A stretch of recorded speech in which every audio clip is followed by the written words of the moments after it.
Sabe, quando a gente pensa na arquitetura de Deus, a gente logo imagina catedrais imensas, templos grandiosos.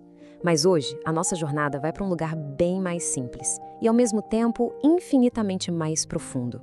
Uma tenda, ali, no meio do deserto. A gente vai desvendar um capítulo da Bíblia que, à primeira vista, parece um manual de instruções, mas que, na verdade, é um projeto do próprio coração de Deus. É a planta baixa da sua presença entre nós. Tenta imaginar a cena comigo. O sol forte do deserto, um mar de tendas. Milhões de pessoas recém-saídas da escravidão. Um povo nômade vulnerável. E bem ali, no centro de tudo, Deus ordena uma coisa extraordinária. Construam para mim um santuário. Não numa montanha isolada, não. Ali, no meio deles. A areia do deserto estava prestes a se tornar chão sagrado. E aí fica a pergunta que ecoa por todo o capítulo 26 de Êxodo, né? Por que o Deus que criou as galáxias escolheria morar num espaço tão pequeno e ainda por cima portátil? A gente vai descobrir que cada medida, cada tecido, cada cor não era só um detalhe de engenharia. Era uma mensagem, era uma revelação do coração de um Deus que quer, com toda intensidade, morar perto do seu povo. Bom, o nosso roteiro de exploração vai seguir os passos da própria construção. A gente começa no deserto, depois entra nessa arquitetura sagrada, vai entender qual era o preço do acesso, vamos testemunhar um evento que mudou a história para sempre. E por fim, vamos ver como essa tenda antiga aponta para o fato de Deus querer morar em nós. Ok, para a gente entender a tenda, a gente primeiro precisa entender a jornada. Em que ponto da grande história da redenção Deus decide basicamente pedir um endereço fixo no meio de um povo que não parava de se mover? Olha, é aqui que a história dá uma virada de chave. O mesmo Deus que abriu o Mar Vermelho, que libertou o povo com poder e maravilhas, agora diz: eu quero ser vizinho de vocês. O Criador do Universo, esse ser transcendente e santo, decide morar ali, no meio da poeira, do barulho, da fragilidade humana. Ele não salva a distância, não. Ele vem para perto. Agora sim, vamos chegar mais perto. Com reverência, vamos meio que tocar nesses tecidos, analisar essa estrutura. Porque no tabernáculo, cada detalhe é um sermão, cada cor, uma doutrina, e cada material, uma profecia. A primeira coisa que salta aos olhos são as cortinas. Deus não disse, usem qualquer tecido aí. Não, ele foi muito específico, porque ele estava, na verdade, pintando um retrato de si mesmo com fios e cores. Pensa um pouco nesse simbolismo. O azul, que remete ao céu, ao divino, a púrpura, que era a cor dos reis, da majestade, o carmesim ou escarlate, que sempre aponta para o sacrifício, para o sangue, e bordados ali no meio dos fios, figuras de querubins, os guardiões da santidade. A mensagem era tecida em cada centímetro. O Deus que mora aqui é rei, é santo, e o acesso a ele tem um custo de sangue. Entrar ali não era uma coisa casual, era um encontro com o divino. Tem uma expressão do teólogo João Calvino que é perfeita para isso. Ele chamou o tabernáculo de pedagogia visual. Deus estava ensinando ao seu povo, que na sua maioria não sabia ler, as verdades mais profundas do universo. Não com livros, mas com símbolos, com texturas, com cores. Era uma teologia que se podia ver e tocar. Mas a beleza não parava nas cortinas.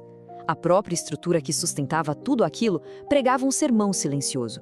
Um sermão sobre o preço que se paga para ter acesso à presença de Deus. Olha só que imagem poderosa que se forma aqui. As tábuas eram de madeira de acácia, uma madeira super resistente que representava a humanidade. Mas elas não ficavam apoiadas direto na areia. Cada tábua era firmada sobre bases de prata maciça. E a prata na Bíblia é um metal da redenção, do resgate. A mensagem é: uau, impressionante, a humanidade só consegue ficar de pé na presença de Deus se estiver firmada sobre o preço de um resgate. E aí a gente chega no coração do tabernáculo. Mas chega numa barreira. Talvez o elemento mais dramático, mais significativo de toda a estrutura. O véu. Uma cortina que, ao mesmo tempo que convidava, proibia. E essa não era uma cortininha qualquer. Era uma fronteira real entre o sagrado e o profano, entre a humanidade e a presença imediata de Deus. De um lado, o serviço do sacerdote. Do outro, a glória insuportável do Santo dos Santos. E o que o véu dizia era basicamente: existe uma separação.